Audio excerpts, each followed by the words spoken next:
안녕하세요. 오늘도 사연살롱을 찾아주셔서 감사합니다. 두 딸을 키우고 있는 평범한 40대 가정주부예요. 저와 남편 사이에는 딸이 둘 있어요. 현재 둘 다 캐나다에 있죠. 큰 딸은 대학원 진학을 준비 중이고 작은 딸은 대학에 다니고 있어요. 사실 둘 다 공부를 잘하지는 않았어요. 하지만 남편과 저는 딸들이 한국에서 애매한 대학을 나오는 것보다 외국에서 졸업장 따는 게 나을 것 같아서 조기 유학 보낸 거죠. 모르긴 해도 이 사연을 듣는다면 두 딸은 모든 걸 뒤로하고 한국으로 돌아오려고 할 거예요. 그걸 알기에 자식들한테 걱정 끼치는 못난 부모가 되고 싶지 않아 지금까지 아이들에게 말하지 않았어요. 저는 대학을 졸업하자마자 선을 봐서 결혼했어요. 요즘은 덜하지만 우리 때만 해도 선 봐서 결혼하는 사람들이 꽤 있었거든요. 남편은 저보다 3살 많은 대학병원 정형외과 레지던트였죠. 남편은 결혼시장에서 환영받는 직업을 가지고 있었지만 집안 형편은 그리 좋지 않았어요. 없는 집에서 태어나 악착같이 공부해 의대까지 간 사람이었어요. 계룡남이라고 하죠. 개천에서 태어나 용된 남자요. 그게 딱 저희 남편이에요. 반면에 저는 넉넉한 집안에서 태어나 외국 유학까지 다녀온 소위 말해 있는 집 막내딸이었어요. 친가와 외가 모두 사업을 크게 했거든요. 병원 차려줄 돈 많은 처가를 원했던 남편한테는 안성맞춤이었죠. 조건이 잘 맞아 결혼한 것도 있지만 솔직히 남편 자체가 괜찮은 사람이라서 사람 보고한 면도 있어요. 조용하고 점잖은 사람이라 큰 소리 내고 싸우는 일도 없고 잔소리도 안 하는 무던한 사람이거든요. 친구들 말 들어보면 밖에서 돈 벌어온다고 집에 와 떵떵거리는 남편들이 많다던데 저희 남편은 반찬 투정 한번 안 하는 사람이었죠. 현재 남편이 원장으로 있는 병원은 저희 부모님이 차려주신 거예요. 그 당시 그 위치에 병원 얻으려면 남편 벌이로는 수십 년을 벌어도 불가능했죠. 시간이 지나고 남편은 지역 내에서 실력 좋고 친절한 의사로 소문이 났어요. 그 덕에 환자가 정말 많이 늘었어요. 얼마 뒤 병원 확장을 해야 할 정도로요. 이후 페이닥터도 고용해 전보다 여유 있는 생활을 꾸릴 수 있었죠. 전 남편이 벌어다주는 돈으로 두 딸을 키우는데 전념했고요. 병원 원장 부인이라고 사치를 부리거나 유세를 떨지도 않았어요. 굳이 그러지 않아도 사교 모임에 나가면 다른 사람들의 부러움을 샀으니까요. 멋지고 능력 있는 의사 남편에 예쁘고 말 잘 듣는 착한 딸들까지 정말 어느 것 하나 모자람이 없었죠. 그래서일까요?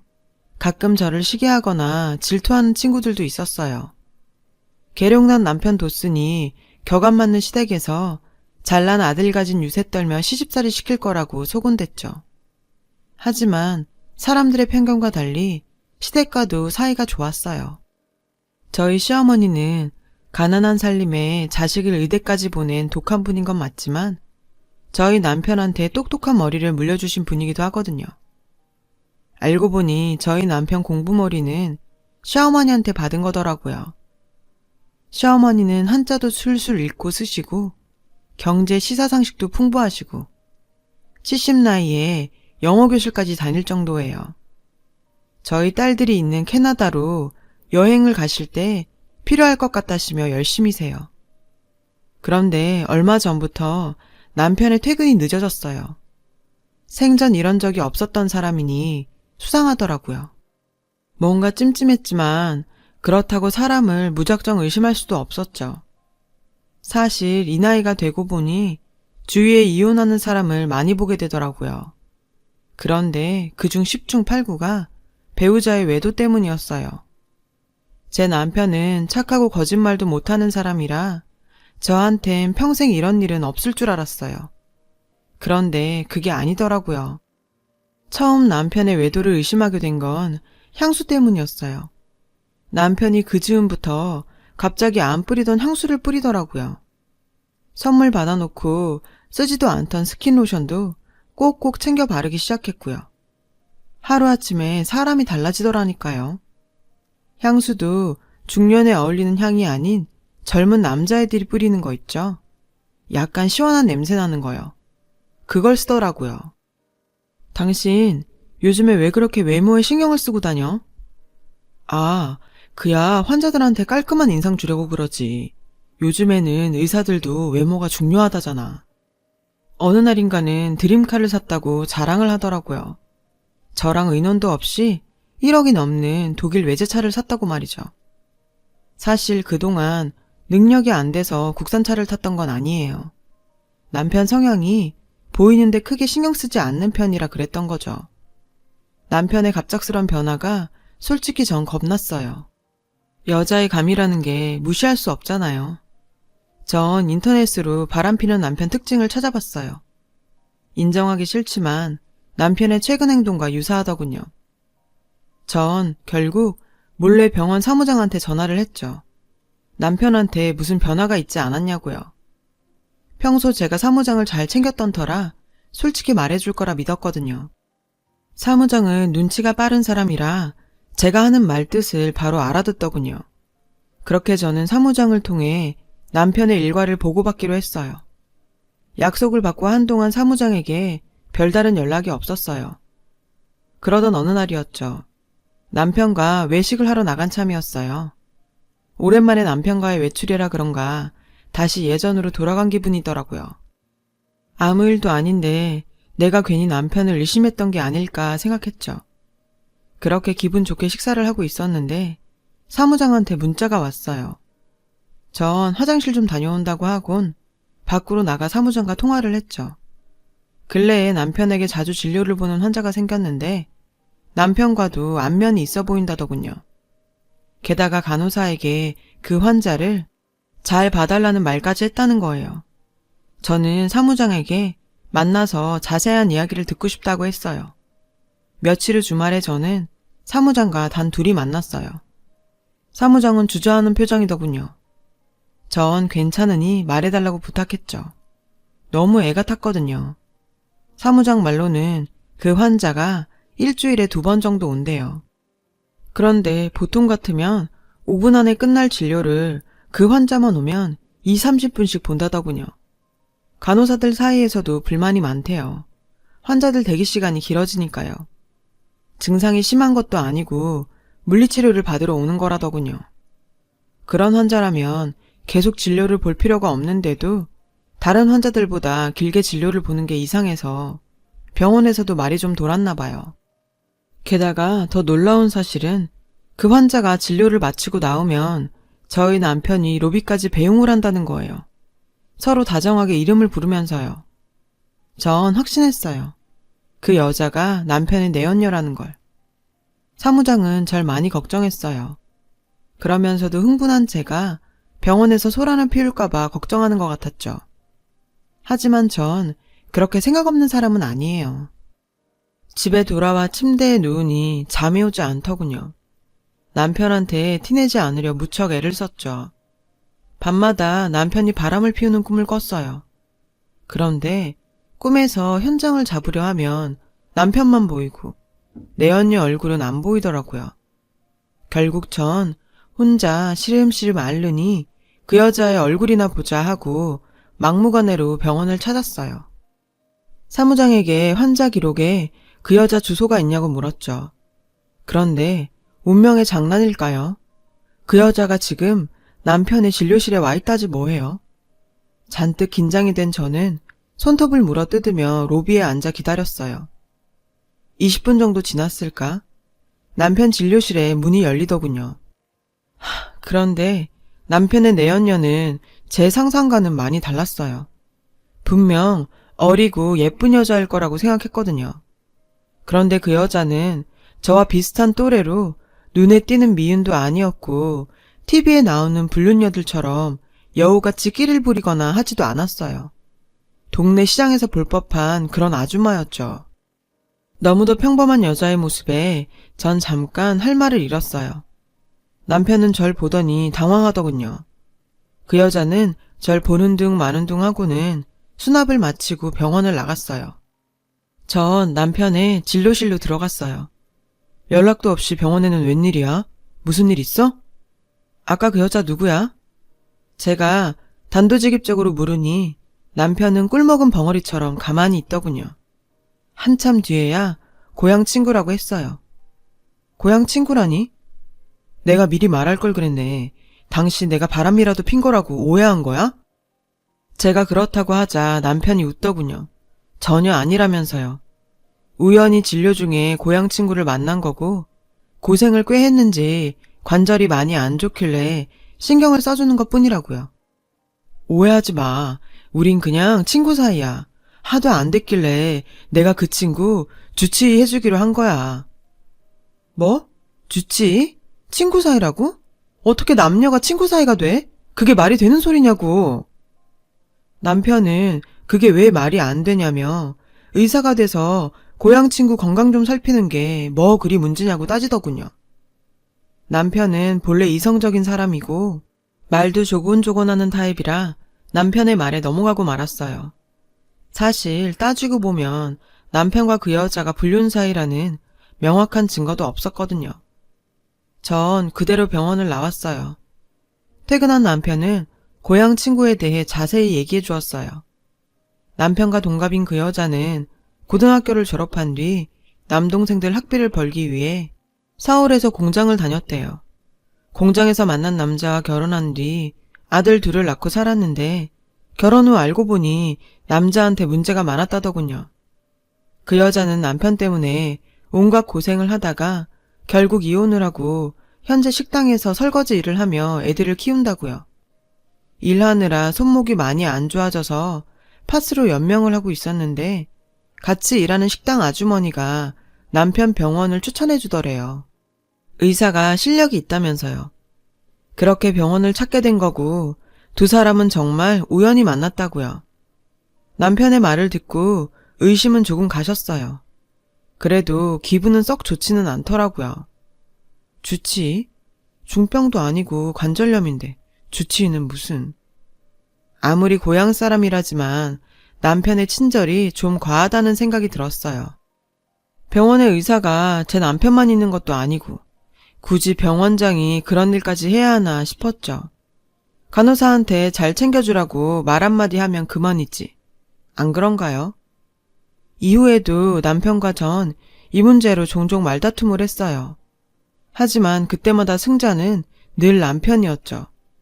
조곤조곤 말 잘하는 것도 그렇고 지금껏 실수 없이 잘해왔던 사람이라 못 이기는 척 넘어간 부분도 있고요. 그렇게 전 약간은 포기한 채로 일상을 보냈어요. 그런데 도저히 그냥 넘어갈 수 없는 일이 벌어지고 말았죠. 남편이 고향 친구 아들의 학비를 내주겠다는 거예요. 그 여자 아들이 서울 모 전문대에서 패션 공부를 한대요. 전문대라고 해도 패션 쪽이라 학비도 세고 재료비며 실습비며 기본적으로 드는 돈이 많다면서요. 전 그게 무슨 말도 안 되는 소리냐고 화를 냈죠. 당신이 걔 아빠도 아니고 친척도 아닌데 왜 학비를 대줘요? 힘들게 사는 고향 친구 도와줄 수도 있지. 학비라고 해봤자 당신 가방보다도 싸. 도리어 저한테 화를 내더군요. 그러면서 자기가 번 돈으로 좋은 일 좀 하겠다는데 그게 뭐가 잘못이냐고 하더군요. 전 좋은 일 하고 싶으면 차라리 그 돈으로 다른 곳에 기부를 하라고 했어요. 그러자 남편은 모르는 사람 도와주는 것보다 아는 사람 도와주는 게 낫지 않냐고 하더군요. 전 왜 하필 그 여자 아들이냐고 절대로 안 된다고 했어요. 근데요, 이미 학비를 내준 뒤였더라고요. 애초에 제 동의 같은 건 필요도 없었던 거죠. 그날 이후 전 또다시 남편과 그 여자의 관계를 의심하게 됐어요. 하지만 전 이 일에 대해 누구에게도 말할 수 없었어요. 제 주변 사람들은 제가 아무 문제 없이 잘 살고 있는 줄 알고 있었거든요. 게다가 남편의 사회적 체면과 위신도 무시할 수 없었고요. 결국 전 직접 그 여자를 만나보기로 했어요. 수소문 끝에 그 여자가 일하는 식당을 찾아갔어요. 가보니 식당에서 서빙을 하고 있더군요. 전 그 여자에게 일 끝나고 근처 커피숍에서 만나자고 했어요. 그 여자는 순순히 알겠다고 하더군요. 그런데 그 여자는 병원에서 만났을 때와 묘하게 느낌이 달랐어요. 되게 이런 경우 약간은 주눅이 들 법도 한데 되려 당당하더라고요. 다짜고짜 제게 왜 찾아왔냐고 묻더군요. 생각과 달리 기가 센 여자였어요. 전 남편 병원에 더 이상 가지 말아달라고 부탁했어요. 내가 왜 그래야 하는데요? 아무리 고향 친구라고 하지만 가정도 있는 사람이고 주변에서 말 나오는 게 싫으니까요. 원장 체면에 그런 일로 사람들 입에 오르는 거 원치 않습니다. 친구 사이시니 그 정도는 이해해 주실 거라 믿어요.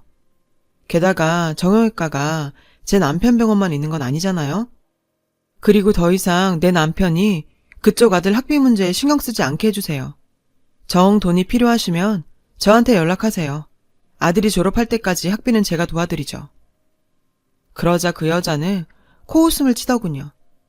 전 그 여자가 제 말에 자존심이 상해서 그런 거라 생각했어요. 그런데 그 여자는 절 똑바로 노려보며 말했어요. 사모님 소리 들으니까 좋디? 뭐라고요? 이후 여자 입에서 나온 말들은 정말 가관도 아니었어요. 병원장 사모로서 제가 누리고 있는 모든 것들은 원래 자기가 누렸어야 하는 것들이라는 거예요. 자기 자리를 뺏은 건 오히려 저라고요. 기가 차더군요. 전 당황한 표정으로 아무 대꾸도 하지 못했어요. 그러자 여자는 자기 할 말만 하고는 커피숍을 나가더군요. 결국 전 시어머니를 찾아갔어요. 부부 사이의 일이라고는 하지만 고향 사람이니 어머님도 그 여자에 대해 아실지도 모른다고 생각했거든요. 어머님은 전화도 없이 제가 찾아가자 약간 놀라신 것 같았어요. 제 표정만 봐도 좋은 일은 아닐 거라고 짐작하셨겠지만요. 저는 남편 일 때문에 찾아왔다고 솔직히 말씀드렸어요. 어머니, 남편한테 고향 친구라는 여자가 자꾸 찾아와요. 혹시 어머님은 누군지 아세요? 고향 친구라는 말에 어머님의 안색이 어두워지더군요.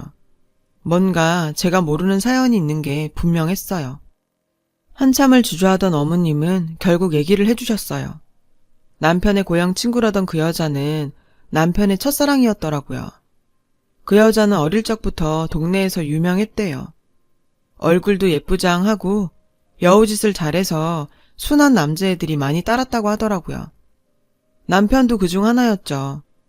당시 남편은 동네에서 유명한 수재였고 집하고 학교밖에 모르는 모범생이었대요.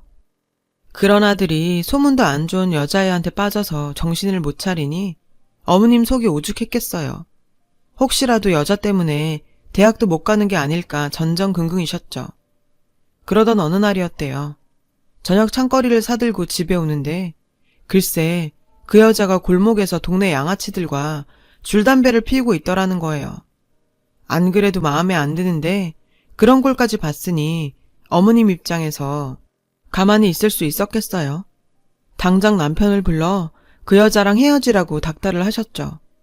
근데요, 어머님이 말리면 말릴수록 두 사람은 더 죽고 못 사는 사이가 되더라지 뭐예요. 한창 나이에 게다가 첫사랑이니 더욱 그랬겠죠. 그래도 다행히 남편은 공부를 놓지 않았고 그 와중에도 의대에 붙어서 어머님은 한시름 놓았다고 하더군요. 의대에 다니는 중에도 두 사람의 관계는 여전했대요. 그런데 재벌을 개 못 준다더니 남편이 군대에 입대하자 여자는 당장 남자들을 사귀기 시작했고 하우대 멀쩡한 남자 하나 만나서 결혼을 했다더군요. 뒤늦게 휴가 나온 남편이 그 사실을 알곤 며칠을 술에 빠져 지냈지만 어머님은 아들한테서 여자가 떨어져 나가서 한시름 놓았다고 하더라고요. 그 후 여자는 이혼과 결혼을 반복했고 남편은 저를 만나 결혼한 거죠. 그 여자네 집은 동네에서 콩가루 집안으로 소문이 자자했대요. 여자를 비롯해 형제 자매들 모두 결혼과 이혼을 반복하는 바람에 그 밑에서 난 자식들은 모두 씨가 다르거나 배가 다른 상태였거든요. 어머님의 얘기를 듣자니 머리가 복잡해졌어요. 딴 세상 얘기 같았거든요. 어머님은 제 손을 꼭 잡으시곤 진작 얘기 못해서 미안하다시며 한 가지 당부 말씀을 하셨어요. 애미야, 애비 한 번만 봐줘라. 그 여시 같은 게 어떻게 찾아왔는지는 몰라도 우리 애비 착하고 가정적인 사람이잖니. 그러니 절대 딴맘 먹지 말고 네가 한 번만 용서해다오. 이 애미가 이렇게 부탁한다. 저도 남편과 이혼할 생각은 없었어요. 어머님 얘기를 듣고 보니 남편이 그 여자한테 속아 넘어갔다는 생각이 들 정도였으니까요. 하지만 딱히 이 난관을 극복할 방법은 떠오르지 않았어요. 결국 전 정면 돌파를 하기로 결심했어요. 바로 삼자 대면이었죠. 저는 남편과 그 여자를 커피숍으로 불렀어요. 그 자리에 불러온 남편은 굳이 왜 이런 일까지 벌이냐고 불평을 하더군요. 남편은 정말 그 여자를 고향 친구 정도로만 생각하는 것 같았어요. 그런데 웃긴 건 그 여자의 태도였어요. 저랑 둘이 만났을 때 보였던 당당함과 무례함은 온데간데 없고 아주 조신한 새댁처럼 구는 거 있죠. 꼬박꼬박 절 사모님이라고 부르면서 왜 자길 불렀냐고 하더군요. 두 사람이 예전에 사귀었던 사이라는 건 어머님을 통해 들었어요.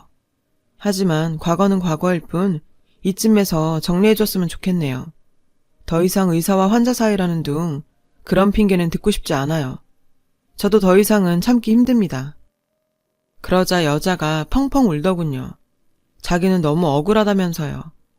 그저 힘들어서 조금 기댄 것뿐인데 자기를 조금만 불쌍하게 생각해 줄 수 없냐면서요. 전 그럴 수 없다고 확실히 말했어요. 제가 강하게 나가자 남편은 내심 놀란 것 같더군요. 이런 제 모습은 처음이었을 테니까요. 결국 남편은 제 뜻에 따르겠다고 했어요. 자신의 옛사랑으로 인해서 지금껏 가까운 가정을 깰 수는 없으니까요. 남편은 늘 가정이 우선인 사람이거든요. 남편의 선택에 일단 전 안심을 했어요. 그런데 그 순간 여자의 입에서 충격적인 말이 나왔어요. 두 분이 아셔야 할 게 있어요. 사실 제 큰아들은 당신 핏줄이에요. 당신 자식으로 컸더라면 평생 그 고생 안 하고 살았을 텐데. 그게 무슨 소리예요? 당신 아들이 이 사람 자식이라니? 말도 안 되는 소리 하지 마세요. 믿을 수가 없었죠. 하지만 여자는 눈 하나 깜빡 않고 얘기를 이어갔어요. 사실이에요. 그때 당신 어머니께서 반대만 하지 않았더라면 진작에 찾아갔을 텐데. 그 여자 말에 따르면 남편이 군대에 가기 전날 아이가 생겼다는 거예요. 하지만 어머님께서 반대하실 게 뻔해서 그 얘기를 못하고 다른 남자한테 팔려가듯 시집을 갔다고요. 순간 머리가 핑 도는 것 같았어요. 남편은 휘청거리는 절 보고는 그만 일어나자고 하더군요. 그 바람에 대화는 거기서 중단이 됐어요. 집에 돌아온 저는 그 여자가 했던 말을 곱씹었어요. 믿을 수가 없었죠. 아무리 어머님의 반대가 심했다고 하더라도 남편의 애까지 가졌다면 당연히 알리지 않았겠냐는 거죠. 애까지 가진 몸으로 딴 남자와 결혼을 한다는 게 제 상식으로는 이해가 안 갔거든요. 그래서 남편 역시 저처럼 합리적인 의심을 할 거라고 생각했어요. 그 여자의 말을 믿지 않을 거라고 말이죠. 하지만 제 예상은 빗나가고 말았어요. 남편의 태도는 완전히 달라졌거든요. 자신에게 아들이 있다는 사실만 머릿속에 각인된 사람 같았어요. 하긴 우리 사이엔 딸만 둘이니 얼마나 아들이 간절했겠어요. 남편은 아들 생각에 들뜬 표정이었죠. 어느 날인가 남편이 그러더군요. 만약 그 여자의 아들이 친자가 맞다면 우리 집에 드리고 싶다고 말이죠. 그 아들을 호적에 올리고 싶다나요? 정말 기가 막혀서. 그게 20년 넘게 함께 산 배우자한테 할 소린가요? 게다가 부모를 보면 자식을 안다고 그런 여자가 키운 자식이 온전하겠냐고요. 전 남편 말에 오만 정이 다 떨어졌어요. 뭐? 집에 들이는 것도 모자라 호적에 올리겠다고? 더 이상 남편이 인간으로 안 보이더군요. 저 같으면 가족들 보기 부끄러워서라도 그런 말 못합니다. 사람들 황혼이혼이다 조론이다 많이들 얘기하는데 지금껏 전 그런 생각은 한 번도 해본 적이 없거든요. 그런데 남편이 하는 짓을 보니 저도 생각이 달라지더라고요. 남편은 연애 때부터 지금까지 한눈 한 번 안 팔고 살아온 한결같은 사람이었어요. 전 그런 남편을 내심 존경해왔고요. 하지만 그런 남편이었기에 오히려 남편에 대한 배신감이 컸죠.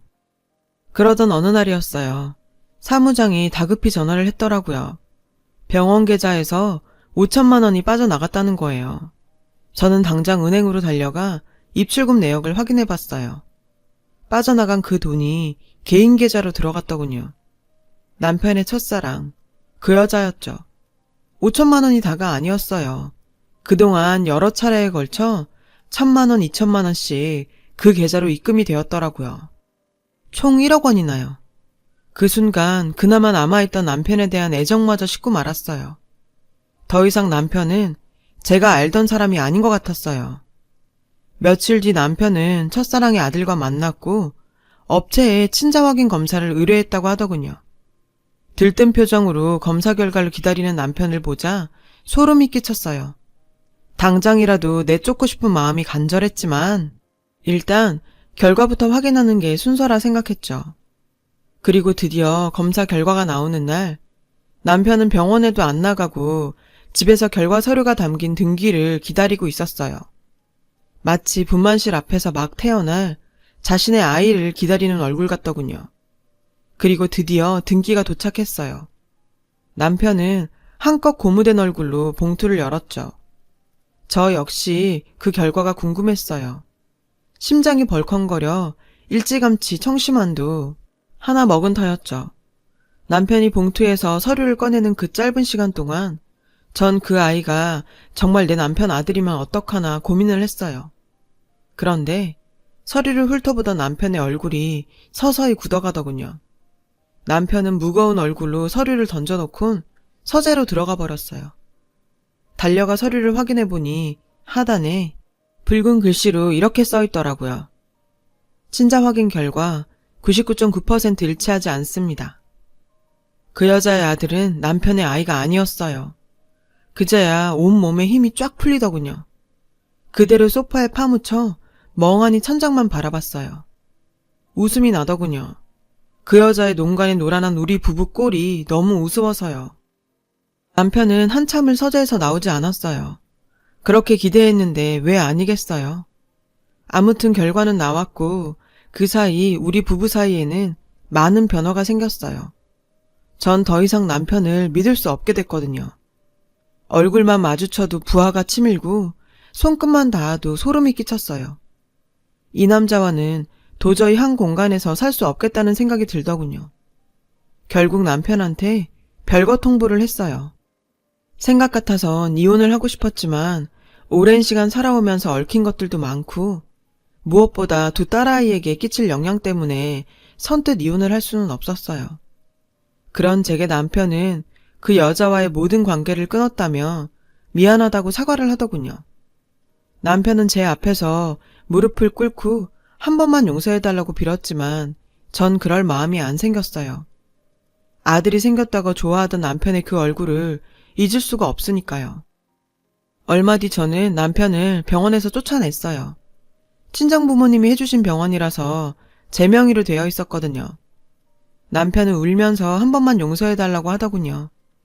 병원장 자리는 욕심 안 낼 테니 병원에서 다시 일만 하게 해달라고요. 전 그마저도 거절했어요. 그러자 남편이 화를 내는 거예요. 따지고 보면 내가 바람핀 것도 아닌데 이렇게까지 잔인하게 굴어야겠어?